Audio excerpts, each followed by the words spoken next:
얼마 전에 저는 한 조사 자료를 접하면서 굉장히 놀라는 일이 있었습니다. 목회 데이터 연구소의 한 조사에 따르게 되면 크리스천 5명 중에 1명이 최근 3년 동안 무속을 이용해 봤다, 이렇게 나와 있습니다. 다시 한번, 크리스천 5명 중에 1명이 최근 3년 동안 무속을 이용해 봤다 합니다. 그리고 크리스천의 24%, 그러니까 4분의 1이죠. 이런 사람들이 부적을 가져도 괜찮다 대답했고요.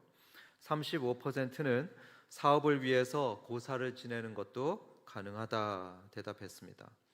또 점을 보거나 운세를 확인하는 것, 그리고 이사할 때는 손 없는 날을 택하는 것도 무려 50%나 상황에 따라서 가능하다 대답했답니다. 무려 50%가요. 여러분, 지금 저는 일반인들을 말씀드리는 것이 아닙니다. 크리스찬들입니다. 크리스찬들이 그렇게 무속에 대해서 오픈된 마인드를 가지고 있다는 것입니다. 크리스찬도 이 정도니 교회 밖의 사람들은 어떻겠습니까? 훨씬 더합니다. 더욱더 무속에 의존하고 있습니다. 일례로 저 가까이에 있는 일본을 한번 보십시오. 그 첨단 기술의 일본도 참 희한합니다. 그렇게 무속을 의존하고 있습니다. 그 애들이 보고 있는 만화와 영화를 봐도 별별 기괴한 신과 요괴와 또 귀신들이 등장하죠. 일본인들의 생활과 문화는 곧 무속이라고 표현해도 무방할 정도입니다. 그런데요, 우리나라도 만만치가 않습니다. 이 최첨단 시대에도 무속 시장은 더욱더 번창하고 있습니다. 점술 사업체 수는 최근 3년 동안 20%나 늘었답니다. 무속 관련한 유튜브 채널은 무려 5,000개나 된답니다. 무속 관련한 게 5,000개나 되는데요, 대부분 무당, 사주, 타로에 관한 것들입니다. 점술 운세 시장의 규모는 2023년 기준으로 약 1,400억, 1조 4천억 원이고요. 대한민국 국민의 48%, 그러니까 절반 정도가 1년에 한 번꼴로 무속을 이용한다고 합니다. 여러분, 거기서 사람들은 뭘 듣고 싶을까요? 뭘 듣고 싶어서 그렇게 갈까요? 이거 해, 저건 하지 마, 이거 하면 화를 면할 수 있어, 성공할 거야, 그런 말들입니다. 그리고 그것을 들은 사람들의 절반은 그 들은 말대로 선택하고 결정했다고 합니다. 다시 말씀드리지만 크리스천 5명 중에 1명이 그렇게 한다고 합니다. 그렇다면 아마도 지금 여기 계신 여러분들 중에도 그런 분이 있을지 모릅니다. 사랑하는 성도 여러분, 지금까지는 몰라서 그러셨을 것입니다. 몰라서 그러셨을 것이라고 저는 믿습니다. 하지만 이제부터는 그렇게 하시면 안 됩니다. 재미로라도 결코 해서는 안 됩니다. 여러분, 그것은 귀신과 교제하는 행위입니다. 절대로 해서는 안 됩니다. 악한 영하고 교제하는 것이기 때문에 재미로도 해서는 안 되고 호기심으로도 해서는 안 되는 것입니다. 우리 한바 성도님들은 그런 무속을 멀리 하시고 거룩한 성도로 사시길 주님의 이름으로 축원합니다. 오늘 본문에서 바울 사도는 방금 제가 여러분들에게 말씀드렸듯이 비슷하게 고린도 교인들에게 이렇게 권고하고 있습니다. 귀신과 교제하지 마십시오. 귀신과 교제하지 마십시오. 바울 사도는 말합니다. 여러분, 이 말이 뭘 의미하겠습니까? 지금 고린도 교인들이 귀신하고 교제하고 있다는 그런 말입니다. 참으로 기가 막힌 일이 일어나고 있는 것입니다. 하나님을 믿는 교인들이 귀신하고 교제하고 있는 것입니다. 지금부터 그 기가 막힌 내용을 설명드리도록 하겠습니다. 이전에 말씀드렸듯이 고린도는 우상 숭배가 극심하던 도시였습니다. 도시 곳곳에 각종 신전이 즐비했고요, 사람들은 수많은 신들을 섬겼습니다. 그러다 보니 시장에 나오는 고기는 대부분 신전 제사에 쓰였던 것들이었습니다. 사람들은 제사를 지낸 뒤에, 그 신들에게 제사를 지낸 뒤에 그 자리에서 고기를 나눠 먹고 남은 것은 시장에 내다 팔곤 했습니다. 그런 시대적 배경에서 고린도 교인들 중 일부가 그 이방 제사에 참여하게 되었습니다. 아마 초대를 받았을 겁니다. 우리도 그런 비슷한 경우들이 있죠. 지금도 보통 진수식이나 또 개업식 같은 때를 보게 되면 돼지 머리를 놓고서 고사를 지내면서 주변 인사들을 초대하곤 합니다. 마찬가지로 고린도 교인들도 이렇게 초대받았을 것입니다. 내일 아프로디테 신전에 제사가 있는데요, 시장님도 오시니까 꼭 오셔서 자리를 비내십시오, 초청했을 겁니다. 그렇게 교인들이 만약에 거길 가게 된다면 거기서 그냥 구경만 하다 오는 것이 아니었습니다. 함께 제의에 참여하면서 그 제사 음식을 함께 먹었었습니다. 여러분, 그 교인들은 도대체 왜 그랬을까요? 왜 그곳에 가서 그렇게 했을까요? 왜냐하면 그것을 대수롭지 않게 여겼기 때문입니다. 그들 중 일부는 예전에 안 믿었던 때처럼 하나님도 섬기면서 다른 신을 섬겨도 괜찮다, 이렇게 생각했습니다. 지금도 인도에 보면은 그런 사람들이 많이 있습니다. 하나님을 예배하면서 동시에 비신우 신을 섬기고 또 코끼리 모양의 그런 가네시 신도 섬기는 사람들이 많습니다. 그런가 하면 어떤 이들은 우상 숭배를 단순한 문화 정도로 여겼을 수 있습니다. 그들은 이렇게 변명했을 겁니다. 저는요, 저 우상을 진짜 신으로 믿어서 그래서 절했던 게 아닙니다. 다만 공식적인 행사니까 그래서 예를 갖추려고 고개만 잠깐 숙였던 것입니다. 하지만 성도 여러분, 그렇게 제사에서나 어떤 우상 앞에 절하는 것은 그렇게 가볍게 볼 일이 아닙니다. 그것은 결코 문화체험도 아니고요, 재미로도 할 수 있는 게 아닙니다. 그것은 영적인 일입니다. 영적으로 우리를 해롭게 하는 행위입니다. 성도님들은 그런 것에 주의하시기 바랍니다. 이 사실을 바울은 우리 기독교의 성찬과 대비하면서 설명하고 있습니다. 16절과 17절 보겠습니다. 우리가 축복하는 바 축복의 잔은 그리스도의 피에 참여함이 아니며 우리가 떼는 떡은 그리스도의 몸에 참여함이 아니냐. 떡이 하나요 많은 우리가 한 몸이니 이는 우리가 다 한 떡에 참여함이라. 여러분, 여기 축복의 잔이라는 말이 나오죠. 이 축복의 잔은 우리가 성찬식 때 마시는 그 포도주를 의미하는 겁니다. 성찬식 때 포도주를 축복의 잔이다 했는데요, 그 축복의 잔은 어디에 참여하는 거라고 말을 하고 있죠? 그리스도의 피다, 피에 참여하는 것이다 합니다. 다음으로 우리가 떼는 떡이란 말이 나오는데요, 그것은 성찬식의 떡을 의미하는 것입니다. 여러분, 그 떡은 어디에 참여하는 것이라고 하죠? 그리스도의 몸이다 합니다. 즉, 우리가 성찬식에서 떡과 포도주를 먹고 마실 때에 그때 우리는 영적으로 예수님의 몸과 예수님의 피를 받아 먹는 것입니다. 영적으로 예수님의 몸과 피를 받으면서 예수님의 영과 우리는 하나가 됩니다. 그러면서 우리도 모두가 영적으로 한 몸이 되는 것이죠. 다시 16절을 보면 참여라는 단어가 2번 나오는 것을 봅니다. 참여, 이건 아주 중요한 단어입니다. 이 참여라는 말은 헬라어로 코이노니아라고 하는데요, 많이 들어보셨죠? 코이노니아라고 해서 교제 또는 사귐이라는 의미입니다. 그런데 이때의 교제는 사람들하고 그냥 악수하면서 만나는 그런 가벼운 교제가 아닙니다. 그보다는 연인들 간의 교제처럼, 마치 남과 여의 그런 부부 관계처럼 그런 깊은 교제입니다. 서로 하나가 되는 그런 연합의 개념을 내포합니다.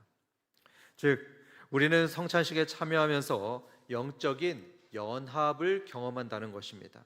하나님과 연합하고 또 성도들과도 연합합니다. 마치 가족들이 하나의 식탁에서 밥을 같이 먹으면서 더 하나가 되듯이 예수님의 살과 피를 먹는 그 성찬식에 참여하면서 우리와 주님이 하나가 되고 또 온 교회가 하나가 되는 영적 연합이 일어납니다. 그렇게 하나가 되면 하나님의 마음이 우리의 마음이 됩니다.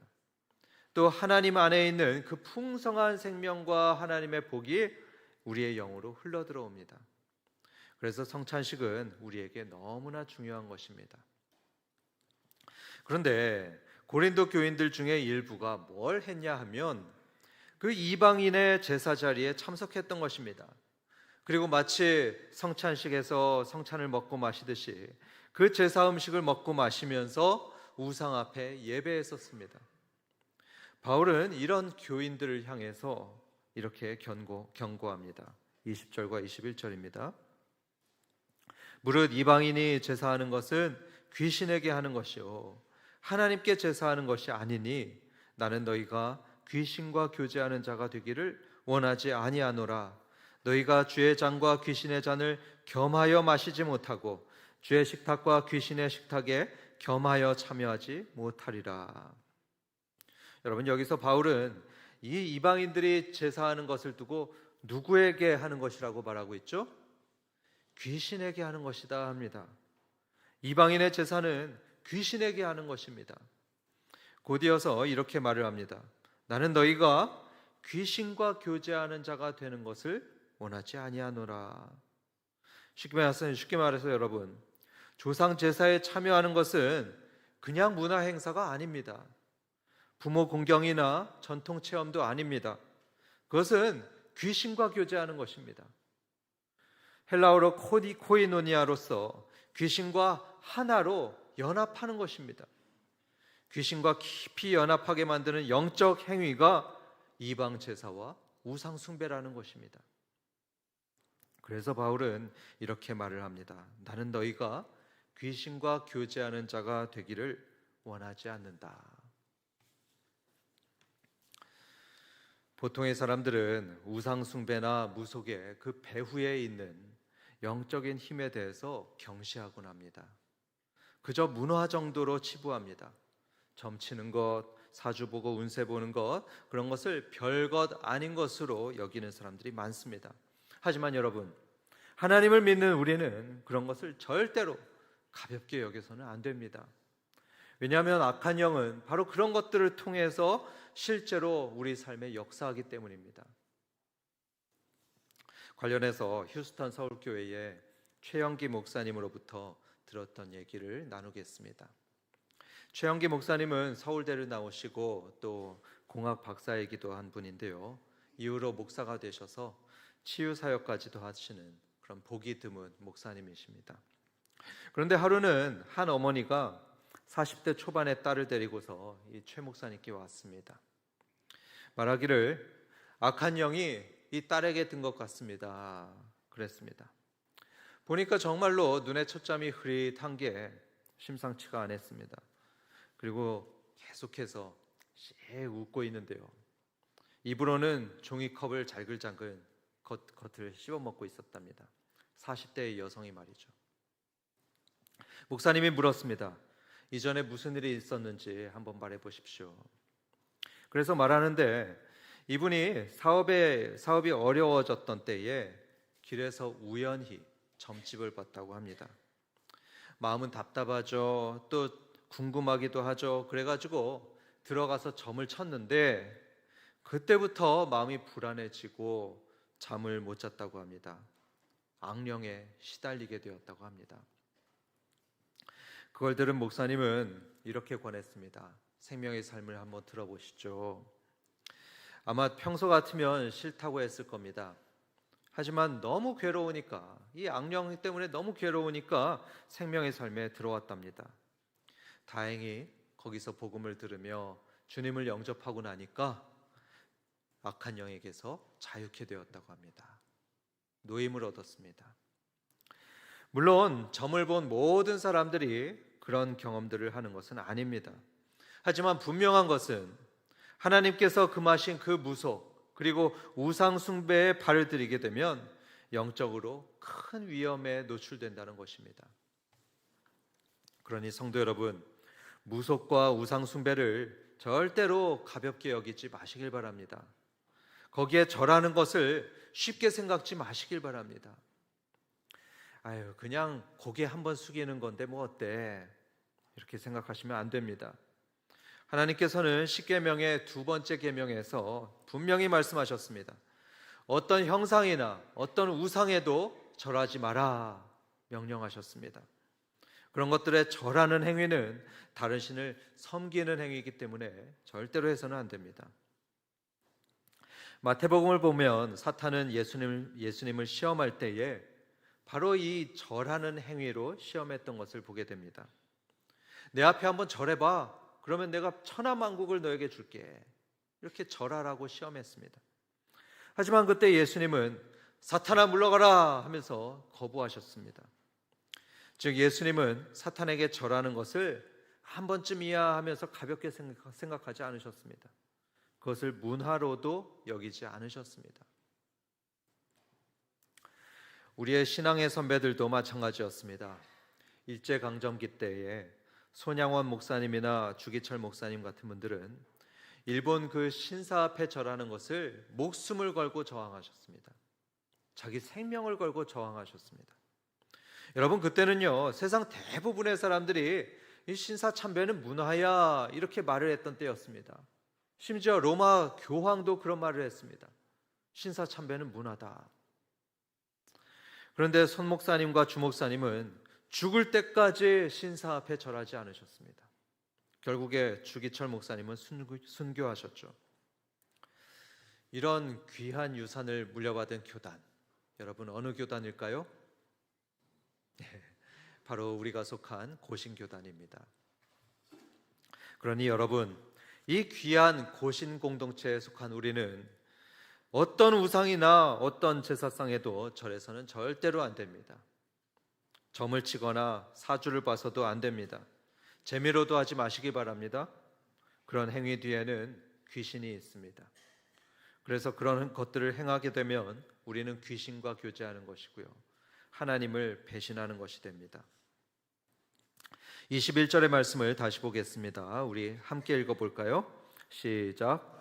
너희가 귀신의 잔을 겸하여 마시지 못하고 주의 식탁과 귀신의 식탁에 겸하여 참여하지 못하리라. 여러분, 만약에 결혼한 남편이 다른 여자와 함께 산다면 그게 가당하겠습니까? 또 결혼한 아내가 다른 남자를 수시로 만나며 교제한다면 그게 가당하겠습니까? 가당치 않은 것이죠. 그것은 배우자에 대한 배신입니다. 바울은 지금 그 얘기를 하고 있는 것입니다. 너희는 주님의 잔과 귀신의 잔을 겸하여 마실 수 없다 말합니다. 또 주의 식탁과 귀신의 식탁에 겸하여 참여할 수 없다 하였죠. 즉 하나님과 교제하며 연합한 사람이 동시에 귀신하고 교제하며 연합하는 것은 불가능하다, 이런 말씀입니다. 반드시 하나를 선택해야 하고 그 선택은 당연히 하나님이어야 합니다. 사람들이 아무리 그것은 문화라느니 또는 재미로 한다느니 별별 그럴싸한 이유를 대더라도 우리는 그런 귀신적인 행위는 절대로 해서는, 한 번이라도 해서는 안 됩니다. 그것은 하나님께 대한 배신입니다. 전에 개그우먼이었다가 이제는 무당이 된 김주연 씨가 있습니다. 그 김주연 씨라는 그런 분이 이런 놀라운 말을 했습니다. 점 보러 제일 많이 오는 사람들은요, 기독교인들입니다 했습니다. 특히 권사님들이 그렇게 많이 온대요. 참 기가 막힌 말입니다. 온 천지 만물을 주관하시는 그 살아계신 하나님을 믿는 기독교인들이 귀신에게 가장 많이 찾아가서 어떻게 할까요? 물어보고 있다는 겁니다. 그래서 저는 정말 간절한 마음으로 이 설교를 준비했습니다. 한밭 성도님들만큼은 절대로 그렇지 않기를 바랍니다.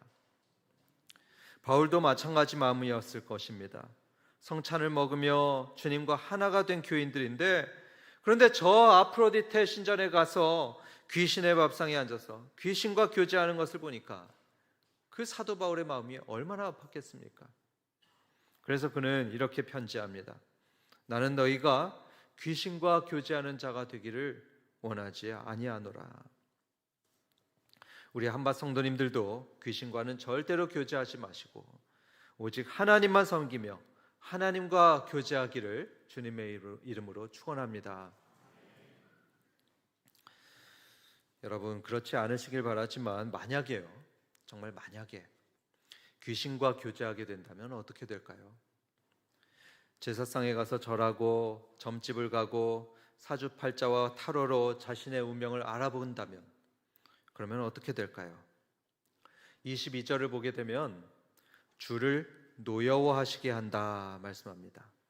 하나님을 분노하시게 만든다는 것입니다. 성경을 보면 마치 공식처럼 거의 예외가 없는 것이 있습니다. 그것은 바로 우상 숭배를 하게 되면 하나님의 진노가 있다는 것입니다. 누가 만일 계속해서 우상 숭배를 하게 된다면 어김없이 하나님의 진노가 있었습니다. 그래서 우상 숭배한 이스라엘은 종종 전쟁을 겪고 기근을 겪고 질병을 앓았습니다. 또 포로로 잡혀갔습니다. 요한계시록 21장을 봐도 우상 숭배자들과 점술가들은 심판을 받아서 불못에 던져질 것이라고 예언을 합니다. 그러니까 우상 숭배를 하게 되면 하나님의 진노가 있을 것이고요. 그 진노는 결코 가볍지 않을 것입니다. 이렇게만 끝나면 우리의 마음이 다소 무거워질 텐데요. 그런데 여기서 우리가 꼭 붙잡아야 될 한 가지 사실이 있습니다. 그것은 이 경고의 말씀은 하나님께서 우리를 향한 크신 사랑 때문에 하신 말씀이라는 것입니다. 하나님의 크신 사랑 때문에 이런 경고의 말씀을 하십니다. 14절 보십시오. 그런즉 내 사랑하는 자들아 우상 숭배하는 일을 피하라. 여러분, 지금 고린도 교인들을 뭐라고 부르고 있습니까? 네, 사랑하는 자들아 부르고 있습니다. 그렇습니다, 여러분. 하나님께서는 우리를 사랑하시기 때문에 그렇게 경고하고 계십니다. 신명기 4장 24절에서 하나님은 질투하시는 하나님이라고 말씀합니다. 우리를 너무나 사랑하셔서 우리가 만일 다른 신을 찾거나 다른 신을 섬기게 되면 질투하시기까지 하시며, 그래서 분노하시는 분이 바로 하나님이십니다. 여러분, 하나님께서 우리를 얼마나 사랑하시는지 여러분 믿고 계십니까? 그분의 사랑은요 얼마나 깊으신지 하나뿐인 아들 예수님까지도 아낌없이 내어주셨습니다. 그리고 친히 우리의 아버지가 되셨습니다. 말씀하시길 나는 너희의 아버지이다 말씀하셨습니다. 성도 여러분, 하나님께서 여러분의 아버지이신 것을 믿으시기 바랍니다. 그러니 아버지이신 하나님께서는 우리에게 얼마나 관심이 많으시겠습니까? 얼마나 도와주려고 하시겠습니까? 그래서 여러분, 답답하고 불안할 때 아버지 하나님께 기도하시기 바랍니다. 기도하시면 살아계시고 우리의 기도를 들어주시는 그 하나님 아버지께서 반드시 응답하십니다. 반드시 응답하시고 우리를 도와주십니다. 지난주에 저는 그런 귀한 고백을 들을 수 있어서 참 감사했었습니다. 한 성도님이 작년에 목장에서 기도했던 것들을 쫙 보니까요, 모든 것이 다 이루어졌다며 그러면서 기뻐하고 그렇게 고백하셨습니다. 그러니 여러분도 기도하시길 바랍니다. 다만 여러분, 오해하지 마실 것은 기도 그 자체에 능력이 있어서가 아닙니다. 기도라는 그 종교적인 행위에 어떤 신비한 힘이 있어서 뭘 이루는 것이 아닙니다. 기도의 힘은요, 기도 그 자체에서 오는 것이 아니고요, 우리의 기도를 들어주시는 그 하나님으로부터 오는 것입니다. 하나님께서 우리를 자녀로서 한없이 사랑하시기 때문에 그래서 우리의 기도를 들어주시면서 문제가 해결되고 평안이 오는 것입니다. 따라서 하나님의 사랑을 받고 계신 한밭 성도 여러분, 아무리 답답하고 불안해져도요 무속을 찾지 마시고 대신 하나님을 찾으시기 바랍니다. 우리 청년 여러분들도 친구들이 한번 재미로 해보라고 아무리 꼬시더라도 여러분 따라가지 마시기 바랍니다. 그리고 여러분, 귀신이 아무리 세고 강하다고 해도 그보다도 강하신 분이 바로 우리 하나님이십니다. 성경을 보시면 귀신을 쫓아내신 분이 예수님이시고요. 귀신의 왕인 사탄을 심판하실 분도 우리 하나님이십니다. 그러니까 우리의 모든 어렵고 힘든 문제들을 하나님께 기도하며 가져가야 합니다. 하나님께 기도해야지 무속에게 의뢰할 것이 아닙니다. 결론을 맺겠습니다. 하나님은요, 우리의 미래를 알려주시기보다는 우리의 미래를 책임지시는 분이십니다. 책임지셔서 우리가 천국에 이를 때까지 항상 함께 하시면서 택하신 자녀들을 한 사람도 멸망치 않도록 지키시고 돕겠다고 요한복음 17장과 여러 곳에서 약속하셨습니다. 그러므로 우리 성도들은 굳이 미래를 알 필요가 없는 사람들입니다. 성도는요, 미래를 점치는 사람이 아니고요, 미래를 하나님께 맡기는 사람이 성도입니다. 그러니 우리 한바 성도님들은 오직 하나님만 믿고 섬김으로써 그분의 사랑과 보호 안에서 참된 평안을 누리시기를 주님의 이름으로 축원합니다.